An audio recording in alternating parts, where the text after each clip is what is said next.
ಬಾಂಗ್ಲಾದೇಶದಲ್ಲಿ ಉಂಟಾದ ರಾಜಕೀಯ ಬಿಕ್ಕಟ್ಟಿನ ಬಳಿಕ ಉಂಟಾಗಿದ್ದ ಗಲಭೆ ಇನ್ನೂ ಕೂಡ ನಿಂತಿಲ್ಲ. ಪ್ರಧಾನಿ ಶೇಖ್ ಹಸೀನಾ ದೇಶ ಬಿಟ್ಟು ಪಲಾಯನ ಮಾಡಿದ್ದು ಬಾಂಗ್ಲಾದಲ್ಲಿ ದೊಂಬಿಗಳು ಇನ್ನೂ ಕೂಡ ಮುಂದುವರೆದಿದೆ. ಈ ನಡುವೆ ಇಲ್ಲಿ ಹಿಂದೂಗಳನ್ನು ಟಾರ್ಗೆಟ್ ಮಾಡಿ ಹಲ್ಲೆ ನಡೆಸಲಾಗ್ತಾ ಇದೆ ಎಂಬ ಆರೋಪಗಳು ಕೇಳಿ ಬಂದಿದೆ.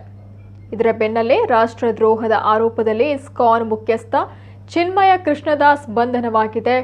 ಈ ಎಲ್ಲ ಬೆಳವಣಿಗೆಯನ್ನ ಭಾರತದ ಹಿಂದೂ ಸಂಘಟನೆಗಳು ಖಂಡಿಸಿದ್ದು ಮಂಗಳೂರಿನಲ್ಲಿ ಹಿಂದೂ ಹಿತರಕ್ಷಣಾ ಸಮಿತಿಯಿಂದ ಬೃಹತ್ ಪ್ರತಿಭಟನೆ ಆಯೋಜಿಸಲಾಗಿದೆ. ಬಾಂಗ್ಲಾದೇಶದಲ್ಲಿ ಹಿಂದೂಗಳ ಮೇಲಿನ ಹಲ್ಲೆ ನಿಲ್ಲಿಸಲಿ ಎಂಬ ಘೋಷವಾಕ್ಯದೊಂದಿಗೆ ನಗರದ ಅಂಬೇಡ್ಕರ್ ವೃತ್ತದಿಂದ ಮಿನಿ ವಿಧಾನಸೌಧದ ತನಕ ಬೃಹತ್ ಮೆರವಣಿಗೆ ನಡೆಸಿದ್ದಾರೆ. ಹಿಂದೂ ಹಿತರಕ್ಷಣಾ ಸಮಿತಿ ದಕ್ಷಿಣ ಕನ್ನಡ ಜಿಲ್ಲೆಯ ನೇತೃತ್ವದಲ್ಲಿ ಈ ಪ್ರತಿಭಟನಾ ಸಭೆ ಆಯೋಜಿಸಲಾಗಿದ್ದು ಜಿಲ್ಲೆಯ ಎಲ್ಲಾ ತಾಲೂಕಿನಿಂದ ಸಂಘಟನೆಯ ಪ್ರಮುಖರು ಹಾಗೂ ಕಾರ್ಯಕರ್ತರು ಆಗಮಿಸಿದ್ದಾರೆ.